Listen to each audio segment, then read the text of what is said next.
Hi there, Steve Kaufman here again. Again, you're going to hear my wife playing the piano in the background. I'm going to talk about frequently asked questions in language learning.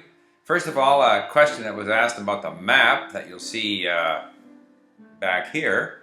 And that's a map, an old map of Eastern Canada. You can see Quebec and Ontario. You can see the Great Lakes, Hudson's Bay, Greenland. So someone asked about that. Yeah, someone asked me, because I did a frequently asked questions tip about listening, what about reading? How do you read? Well, let me say that I think that reading is one of the best ways to learn a language, to increase our understanding of a language, to increase our vocabulary. In fact, I think reading is a wonderful tool. It's at the core of education, at least in the academic sense. You know, education can mean many things. Obviously, we have to learn about, we have to learn life skills, we have to learn many professional skills, but for much of the knowledge that we need to acquire, including language skills, reading is just, it's a tremendous path to learning. Relatively inexpensive, libraries everywhere, and this is true in the terms of literacy in your own language. It's true in terms of learning a second language. It's inexpensive. You don't need a teacher. So, what are my own preferences in terms of reading? Remember again that it's not based on any science here. It's based on what I like to do. Basically, if I am a beginner in a language, I like to read very simple dialogues where I can see a vocabulary list for each little lesson that I'm looking at. And I'll read and I'll listen and I'll combine the two. And I'll listen much more frequently than I read. Then as I progress, I would say within 3 months, I want to be reading authentic content.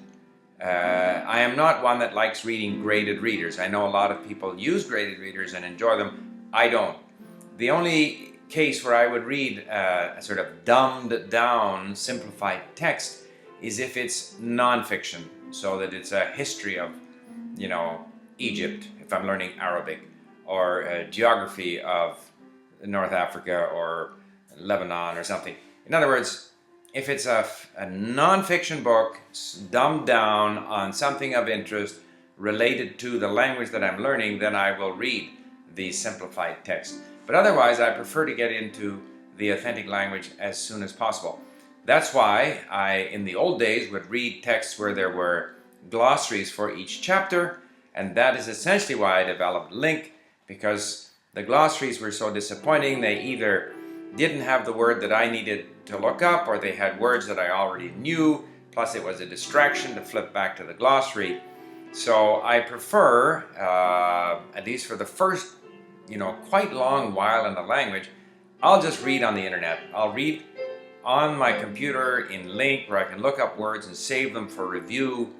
Now, of course, I can go through Quick Link and then read on my iPad, so I don't have to sit in front of the computer, but I read in an environment where I am helped with my reading. And the goal is then to get to where I can read without help, a book, because it's much more pleasant to read a book, or even in Kindle or something, but not to have to be sitting in front of a computer. So that's the goal, but it takes a while to get there. I am very much pro listening, because I can listen anywhere, anytime while I'm doing other tasks. I can't do that when reading. But if I have dedicated learning time, I prefer to read rather than to listen. If I'm going to say I'm going to do something in the language, I will sit down and read. I think reading is tremendously powerful.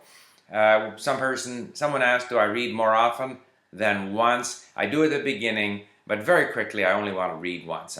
I'll listen more often than I read. I'll typically read once, although I will often review stuff that I did 6 months earlier.